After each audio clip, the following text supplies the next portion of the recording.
నెల్లూరు జిల్లా వాకాడు అంబేద్కర్ బాలుర గురుకులంలో మెగా పేరెంట్ టీచర్స్ డే ఘనంగా నిర్వహించారు. కార్యక్రమంలో మండల టీడీపీ అధ్యక్షులు, AMC vice chairman Duvvuru Madhusudan Reddy పాల్గొన్నారు. ఈ సందర్భంగా విద్యార్థుల చదువు బాధ్యత మొదటగా తల్లిదండ్రులు తీసుకోవాలని అన్నారు. చదివే క్రమశిక్షణ నేర్పుతుందన్నారు. తల్లిదండ్రుల పిల్లలను బడి వరకు నడిపిస్తే మిగిలిన జీవితమంతా బడి నడిపిస్తుందని సూచించారు.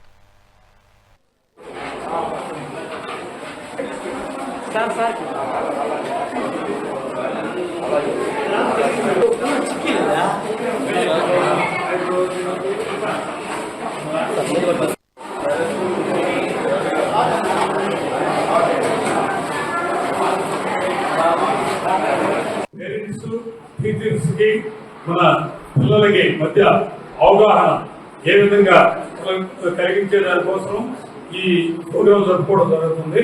అదేవిధంగా మన పిల్లలను బడికి పంపిస్తున్నాం. స్కూల్కి వచ్చినప్పుడు మన పిల్లలు చదువుతున్నారా లేదా అనేది మనం నెలకి ఒక్కరోజైనా సరే స్కూల్కి వచ్చి మనం ప్రిన్సిపాల్తో మాట్లాడడం కానీ అది చేస్తే మన బిడ్డ భవిష్యత్తు ఎట్లుందనేది మనకు తెలుస్తుంది. అదే ప్రిన్సిపాల్ గారు చెప్పినట్టు రాత్రి 1:30 మన పిల్లలు ఆడుతున్నారంటే ఆ బిడ్డకి ఏదైనా జరిగినప్పుడు 100 మంది ఉంటారు స్కూల్లో. మనమే ఉదయాన్నే వచ్చి ప్రిన్సిపాల్ కింద పడతాం.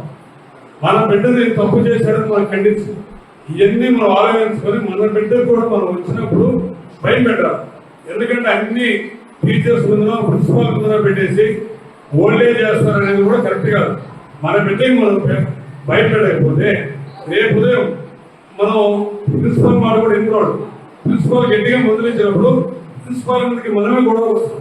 మీరెవరు మా బిడ్డను మందలించేదానికి? ప్రిన్సిపాల్ గారు ఎందుకు మందలిస్తారు? టీచర్స్ ఎందుకు మందలిస్తారు? మన బిడ్డ భవిష్యత్తు బాగుపడే దానికోసమే వాళ్ళు కొన్ని నిర్ణయాలు తీసుకుని చెప్తారు. అంతేగాని వ్యక్తిగత శిక్షణతో వాళ్ళు ఏదో ఇబ్బంది పెట్టాలి